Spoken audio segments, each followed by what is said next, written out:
은혜로 우리 삶 가운데 가까이 찾아오실 수 있습니다. 간만에 평안하셨습니까? 오랜만에 또 새벽에 지금 나오고 계신 분들 어떠십니까? 좀 피곤하시죠?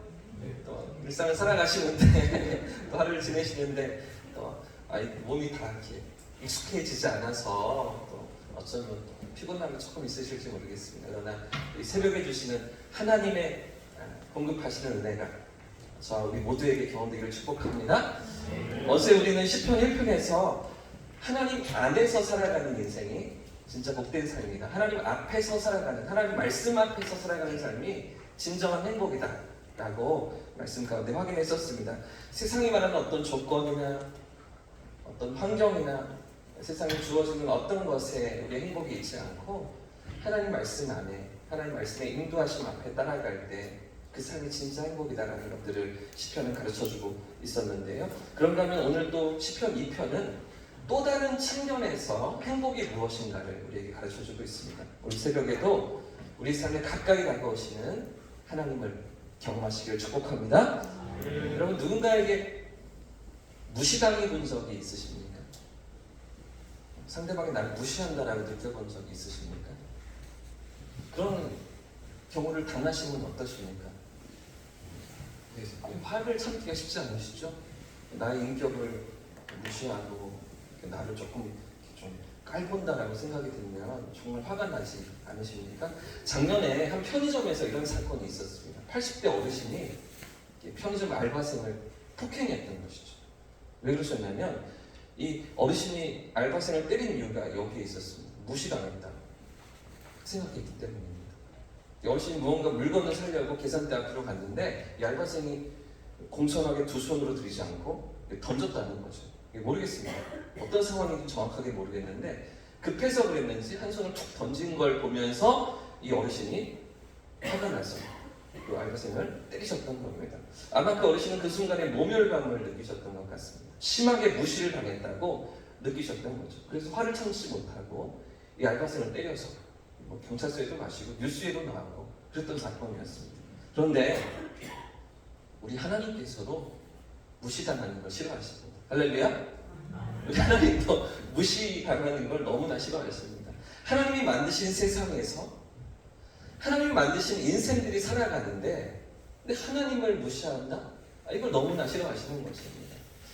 이 땅을 우리가 살아가면서 인생들이 이 땅을 살아가면서 반드시 기억해야 되는 한 가지가 있는데 그 안에 한 가지가 무엇이냐면 하나님 앞에서 살아가는 것이죠. 인생을 하나님 앞에서 살아가기를 하나님 원하시는 것입니다. 세상의 모든 것들을 다 누리며 다 가지고 자기가 원하는 것들을 다 즐길 수 있지만 그러나 반드시 놓치지 말아야 하는 한 가지가 있는데 그것은 바로 하나님을 기억하는 것입니다. 이 모든 것을 주신 하나님을 기억합니다. 이 모든 것을 허락하신 하나님을 기억하며 하나님 앞에 살아가기를 원하셨던 것이죠. 그래서 에덴 동산에 선악을 알게 하는 나무를 두신 것도 여기에 이유가 있었습니다. 동산 중앙에 가장 중앙에 어디서나 볼 수 있는 곳에 선악을 알게 하는 나무를 심어 두신 데에는 바로 여기에 이유가 있는 것입니다. 하나님을 기억하며 살아가자는 거죠.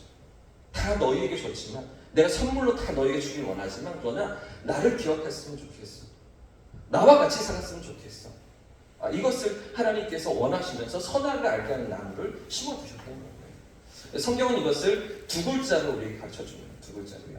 하나님을 기억하고 하나님 앞에서 살아간다. 이것이 무엇일까요? 두 글자. 하나님을 기억하며 살아간다. 하나님 앞에서 살아간다. 어떤 단어일까요? 바로 경외입니다. 경외. 하나님을 경외한다 하는 거죠. 경외라는 단어는 두려워한다라는 뜻이 있습니다. 그런가 하면 존경한다라는 단어도 있습니다. 뜻이 있습니다. 두려워하며 존경하는 것. 좀 말이 어렵죠? 쉽게 말씀드리면 하나님을 경외한다는 것은 하나님을 무시하지 않는 것입니다. 하나님을 무시하지 않는 것. 하나님의 살아계심을 인정하고 그분의 주인 되심을 인정하며 그분 앞에 살아가는 것이 바로 경외한다라는 것이죠. 그러나 오늘 이 땅을 살아가는 수많은 사람들의 모습이 어떻습니까? 수많은 인생들이 이 세상을 어떻게 살아갑니까? 자, 1절부터 3절까지의 말씀을 같이 한번 보겠습니다. 1절부터 3절 시작. 어찌하여 이방 나라들이 분노하며 민족들이 헛된 일을 꾸미는가? 세상에 군왕들이 나서며 반원들이 서로 꾀하여 여호와와 그의 기름 부음 받은 자를 대적하며 우리가 그들 맨 것을 끊고 그의 결박을 벗어버리자 하는도다. 사람들이 어떻게 살아가고 있습니까? 하나님 경외하기를 싫어하죠.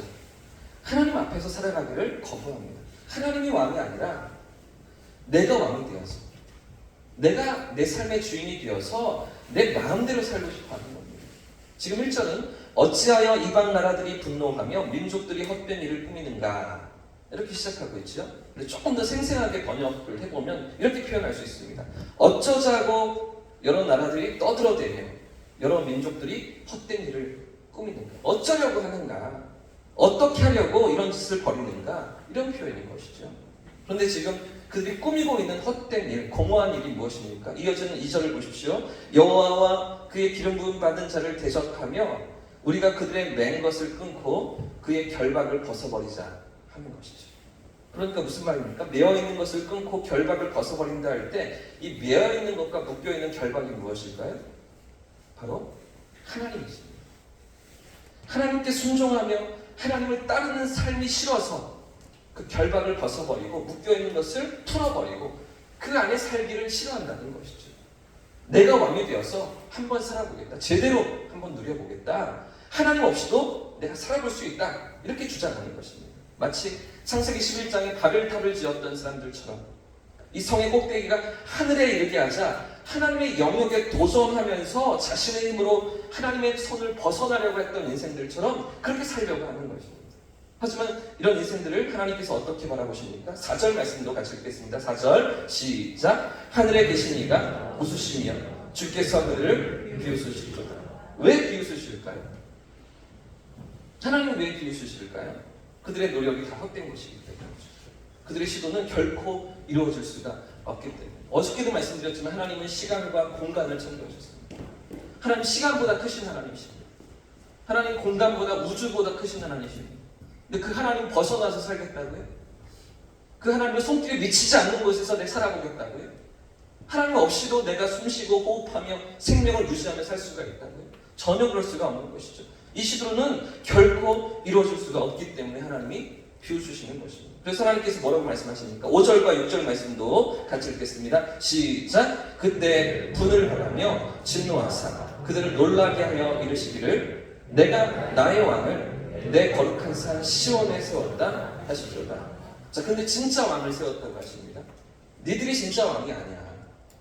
네가 네 삶의 진짜 주인이 아니야. 진짜 왕이 있어. 내가 대리해서 나를 대신해서 이 땅을 통치하고 너의 삶을 이끌어가도록 한 그 왕을 내가 세웠어. 그 진짜 왕이 누구라고 말씀하십니까? 하나님께서 나의 왕을 거룩한 산에 세웠다고 말씀하시죠. 거룩한 산 시온에 내가 나의 왕을 세웠다 라고 하나님 선포하십니다. 세상은 오늘도 자신이 왕이 되어서 자기가 인생의 주인이 되어서 자기 마음대로 살려고 하지만 그러나 하나님이 세우신 진짜 왕이 누구입니까? 거룩한 산 시온에 세워진 왕, 하나님께서 세우신 진짜 왕 누구일까요? 역사적으로 볼 때는 요즘 우리가 통독하고 있는 예루살렘에서 다스렸던, 시온에서 다스렸던 다윗을 이야기하는 것 같습니다. 다윗이 모든 주변 나라들을 정복하고 힘과 권세로 다스렸죠. 그가 하나님께서 세우신 왕이었던 것 같습니다. 그러나 지금도 다윗이 나라들을 다스립니까? 오늘도 다윗이 세상을 다스리고 있습니까? 그렇지가 않잖아요. 그렇기 때문에 영원히 모든 나라를 다스리시며 통치하시는 왕, 누구를 이야기하는 것입니까? 영원히 모든 인생들을 다스리시는 만왕의 왕, 누구십니까? 예수 그리스도시죠. 할렐루야. 하나님의 왕권을 가지시는 왕, 예수 그리스도이십니다. 죄 가운데 살아가던 우리를 대속하시기 위해 오셨으며 바른 길로 돌려놓기 위해서 하나님과의 바른 관계 속에서 살아가도록 우리의 삶을 이끌어 가시는 예수 그리스도께서 왕이신 것이죠. 그러므로 오늘도 이 땅을 살아가는 모든 인생들이 이 선택의 기로에 놓여져 있습니다. 예수님을 왕으로 인정하며 내 삶의 주인으로 고백하며 살아갈 것인가? 아니면 내가 주인 되어서 내가 왕 노릇하며 살아갈 것인가? 이 삶의 기로에 모든 인생들이 서 있는 것입니다. 어제 시편을 통해서 죄의 길을 따를 것인가? 의의 길을 따를 것인가? 어떤 길에 서서 살아갈 것인가를 묻던 시인은 오늘 시편 2편에서는 똑같은 질문을 다른 각도에서 하고 있는 것이죠. 오늘 당신은 어떤 길에 서 있습니까? 묻고 있는 것입니다. 당신의 삶의 주인은 누구입니까? 어떤 길을 걷고 있습니까? 우리에게 묻고 있는 것이죠. 에덴 동산에서 사탄의 유혹에 넘어질 때부터 사탄의 유혹은 이것이었습니다. 너 하나님처럼 될 수 있어. 너도 하나님처럼 높아질 수 있어. 너도 하나님처럼 네 마음대로 할 수 있어. 그러면서 인생들에게 유혹하며 찾아왔던 것이죠. 여전히 내가 왕이 되어 살아갈 것인가? 그 유혹 그대로, 그 마음 그대로 여전히 내가 왕이 되어 살아갈 것인가? 아니면 하나님을 인정하며 하나님을 왕으로 모시고 살아갈 것인가? 이 선택이 오늘 우리의 삶 가운데, 모든 인생들 가운데 놓여져 있는 것이죠. 그 앞에 복종하며 엎드릴 것인가? 아니면 진짜 왕을 거절하고 대적할 것인가? 여기에서 우리의 운명이 결정되는 것입니다. 이 선택에 따라서 삶의 방향이 달라지는 것이죠. 그래서 하나님께서 우리에게 주시는 기회가 있는데요. 우리에게 주시는 하나님 마지막 부르심입니다. 마지막으로 12절 말씀을 같이 한번 읽어보겠습니다. 12절입니다. 시작. 그의 아들에게 입맞추라. 그렇지 아니하면 진노하신 분 너희가 길에서 나가리니 그의 진노가 급하시니라. 여호와께 피하는 모든 사람은 다 복이 있도다. 아멘. 인생의 진짜 행복이 어디에 있습니까? 우리 삶의 진짜 복락이 어디에 있습니까? 여호와께 피하는 것이죠. 하나님 앞에 나아가는 것입니다. 그렇지 아니하면 진노하심으로 너희가 길에서 망하리니. 이 길이 어떤 길일까요? 삶의 길입니다. 우리 인생이라는 길입니다. 우리 인생이라는 기회가 주어졌을 때 하나님 앞으로, 하나님의 그 사랑 안으로 들어가야 한다는 것이죠. 우리 인생의 진짜 행복은 사실 우리가 어떤 것을 누리느냐, 어떤 것을 가지느냐, 내 삶에 무엇이 주어지느냐에 있지 않습니다. 하나님 안에 우리가 서 있는가, 그 영원한 하나님의 사랑 안에 우리가 살아가고 있는가 하는 것이죠. 이걸 또 다른 표현으로 12절은 이렇게 얘기하고 있죠. 그의 아들에게 입맞추라. 이렇게 말씀하고 계십니다. 그 아들에게 입맞추는 것이 무엇일까요? 그 아들에게 입맞추는 것, 그분께 복종하는 것입니다. 완전히 엎드려 발에 입을 맞추는 것입니다. 고대 문화에서 입을 맞춘다고 하는 것은 그저 볼에 키스하는 이 정도가 아닙니다. 납작 엎드려서 발에 입을 맞추는 것을 이야기하는 것이죠. 그렇기 때문에 이 입맞춤이 어떤 의미입니까? 더 이상 내가 왕이 아니라는 것이죠. 내가 주인이 아니라는 것입니다. 그분의 주인 되심을 인정하면서, 그분의 왕 되심을 인정하면서 그분 앞에서 나는 연약한 피조물임을 고백하는 것입니다. 오늘도 나는 당신의 도우심이 필요합니다. 여전히 나는 당신의 인도하심이 필요합니다. 어떤 삶의 자리도 나 혼자서는 살아갈 수가 없습니다. 당신의 은혜가 필요합니다. 라고 고백하는 유한한 인생들의 믿음의 고백들인 것이죠. 바로 그런 입맞춤을 12절 말씀 마지막에는 이렇게 표현하고 있죠. 여호와의 피하는 것, 여호와께 피하는 것, 하나님 앞에 피하는 것이라고 말하고 있는 것입니다. 이것이 진정 복된 삶이며 행복을 누리는 삶이라고 오늘 시편 2편은 가르쳐 주고 있는 것이죠. 사랑하는 여러분, 오늘 우리는 그 하나님을 의지하며 살아가고 계십니다.